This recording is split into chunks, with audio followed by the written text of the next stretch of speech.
তো আমি এই মুহূর্তে এসে গেছি করিমগঞ্জ রামকৃষ্ণ মিশন রোড গৌরাঙ্গ স্বামী ও আমার ভাতৃপ্রতিম তো ওর বাড়িতে এই গৌরাঙ্গ স্বামী। আর এখানে বিশেষ করে মনসা পূজা হচ্ছে আজ মহাপঞ্চমী। আর এই মহাপঞ্চমী উপলক্ষে আচ্ছা এখানে ঠাকুরঘর তোমার আচ্ছা ও তো এটা গৌরাঙ্গর পূজা ঘর, বাড়ির পূজা ঘর।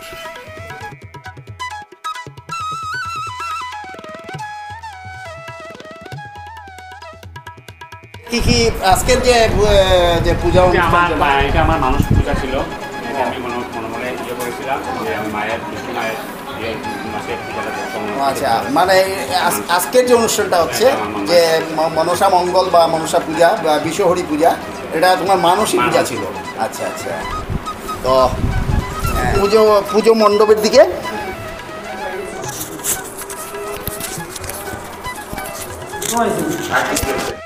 জয় শ্রী মনসা দেবী নমো নমঃ। আজ এখানে মনসা পূজা, বিশ্বহরি পূজা। আর এই বিশ্বহরি পূজা বা মনসা পূজার একটা বিশেষ অঙ্গ হিসাবে পূজার নৃত্য এবং গান। আর এই পূজার নৃত্য গান হলো মঙ্গলকাব্য বা পদ্মপুরাণের বিষয় ভক্তদের কাছে তুলে ধরা। মনসা মঙ্গল বা পদ্মপুরাণ মধ্যযুগীয় বাংলা সাহিত্যের মঙ্গল কাব্যের ধারার অন্যতম প্রধান কাব্য।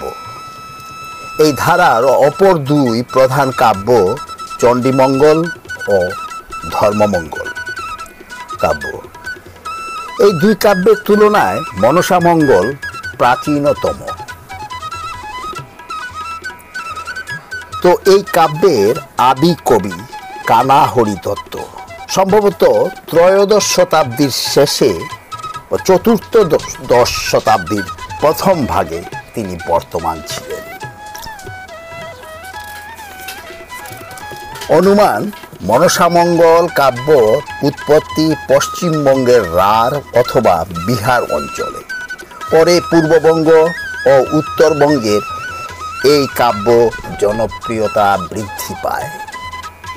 মনসা মঙ্গল পশ্চিমবঙ্গে যা মনসা মঙ্গল, পূর্ববঙ্গে তা পদ্মপুরাণ নামে পরিচিত।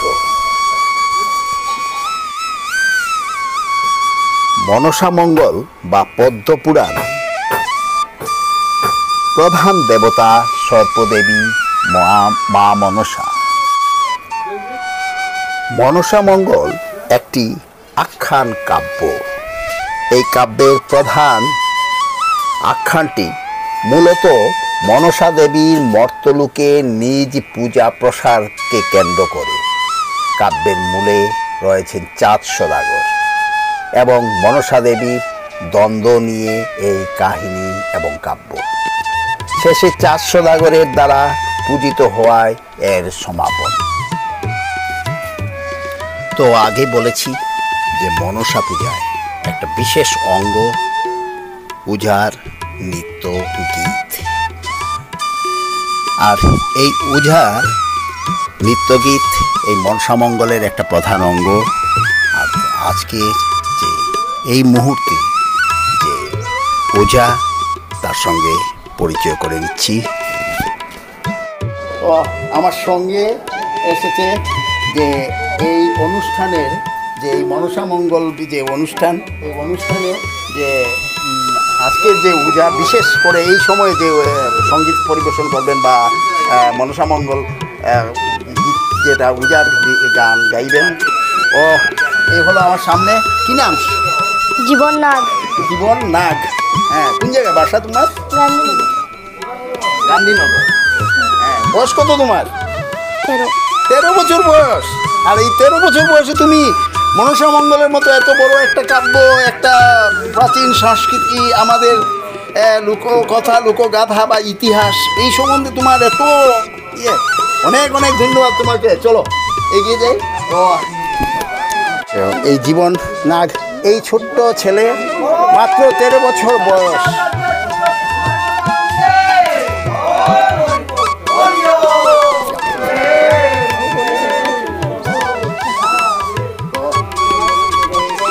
এত ছোট ছেলে আর এই 13 বছর বয়স, আর এই 13 বছর বয়সে জীবন না অনুষ্ঠানটা পরিচালনা করবে।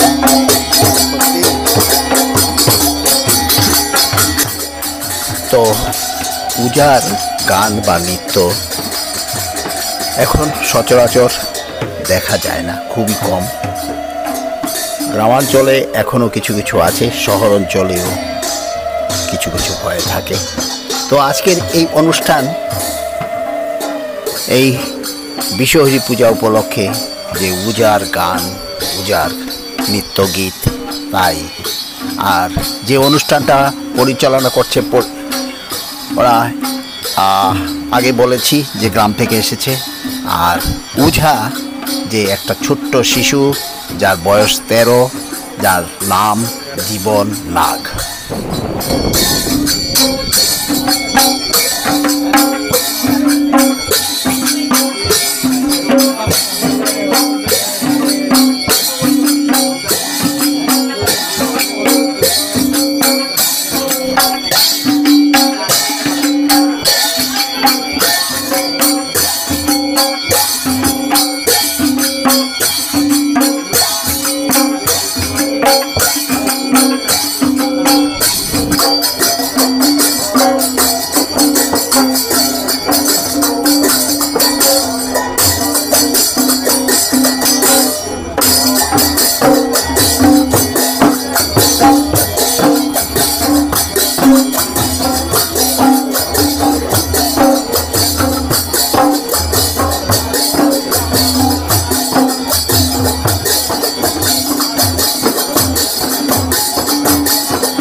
জীবন নাগ মাত্র 13 বছর বয়স, একটা শিশু।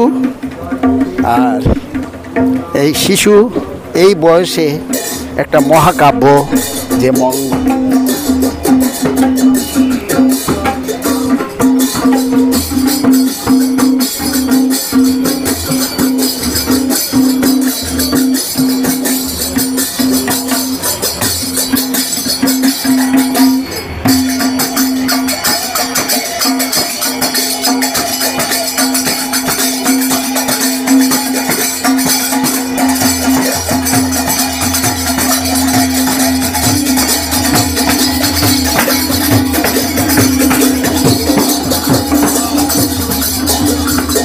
আমি খুব সুন্দর একটা সময়ে এসে গেছি, যে সময়ে এই জীবন তার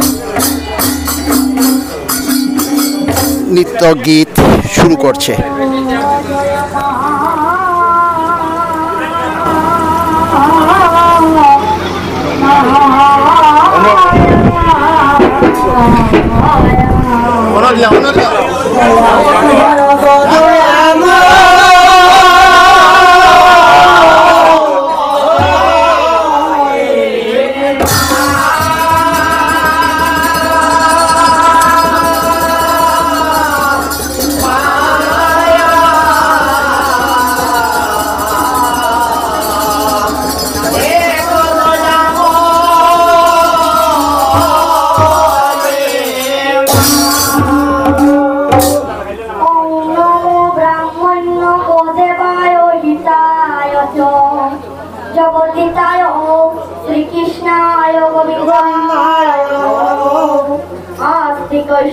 निर्माता भगिनी वासुकिस्तता চরণকার মুনির পত্নী শ্রী মনসা দেবী নমঃ।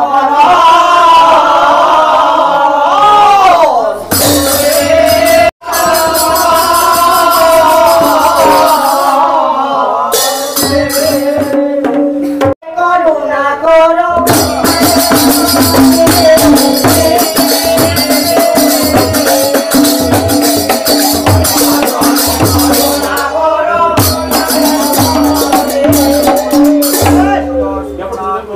এইভাবে সকলে তোমার লীলা মাগো, সবাই তুমি করো সর্বয়া দংশনে করো, উদা হইয়া দারো, উদা হইয়া দারো।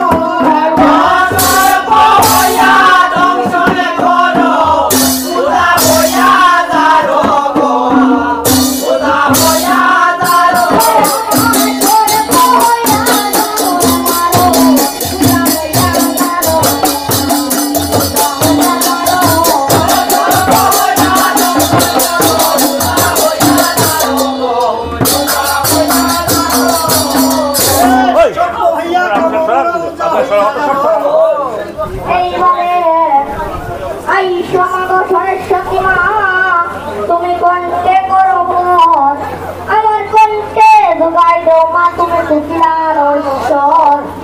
আমি কিছু নাই জানি মা, সব জানো তুমি, আরে তুমি করো তোমার কীর্তন, উপলক্ষ আমি গো, উপলক্ষ আমি গো।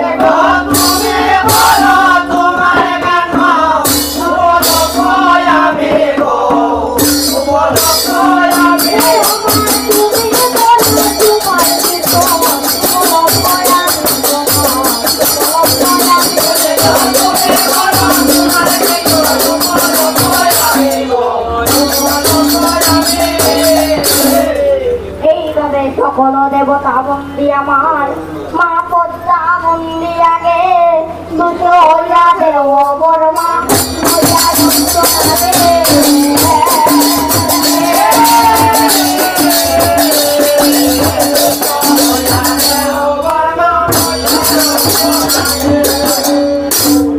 করতে চালো নাম লইয়া মাগো, করিয়ে ভগতি, আমাকে যুগাও মাগো সরস্বতী।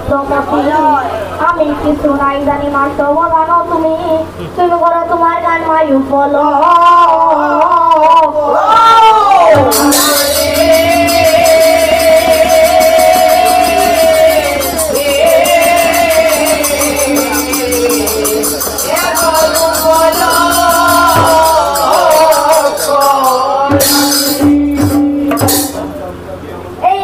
এইবার বন্দি মাগো জয় মন পুরো মাগো মনে রাখা।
আর চতুর্মুখে প্রজাপতি আর যাহাকে করেন স্তুতি মুখে প্রজাপতি আর যাকে করেন স্তুতি কে জানে মা মহিমা তোমার কে জানে মা মহিমা তোমার আমার মা গো কে জানে মা মহিমা তোমার কে জানে মা মহিমা তোমার আমার মা গো কে জানে মা মহিমা তোমার আমার পুত্র কৃষ্ণে আরুষিনী চতুর্ভুজা ত্রিনয়নী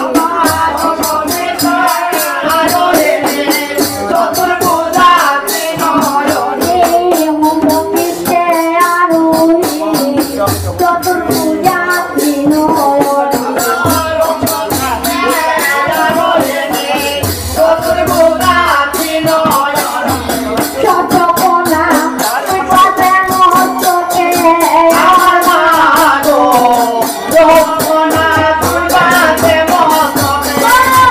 চন্দ্রকোনা চুপাতে মস্তকে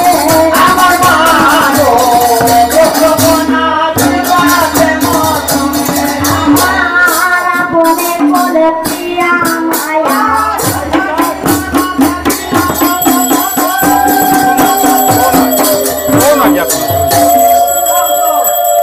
আপনে কল্পিয়া মায়া রজনী সম্ভবা কায়া জয় আর রজনী সম্ভবা কায়া জয় জয় ধ্বনি যে বলছে জয় জয় ধ্বনি যে বলছে আমার মা গো জয় জয় জয় দেব জয় জয় ধ্বনি যে বলছে আমার মা গো জয় জয় জয় দেব আমার বাড়ি চুবে পাত্র দেখা এই মনসামঙ্গল গানের মধ্যে এবং উজা এবং যে যারা সঙ্গত দেয় ওনারা যে রসিকতাটা করে এটা খুব সুন্দর এই রসিকতা। যেমন কথায় কথায় অনেক রকমের শ্লোক ওরা ঝাড়বে, অনেক কবিতা ঝাড়বে।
তো মনসা পূজায়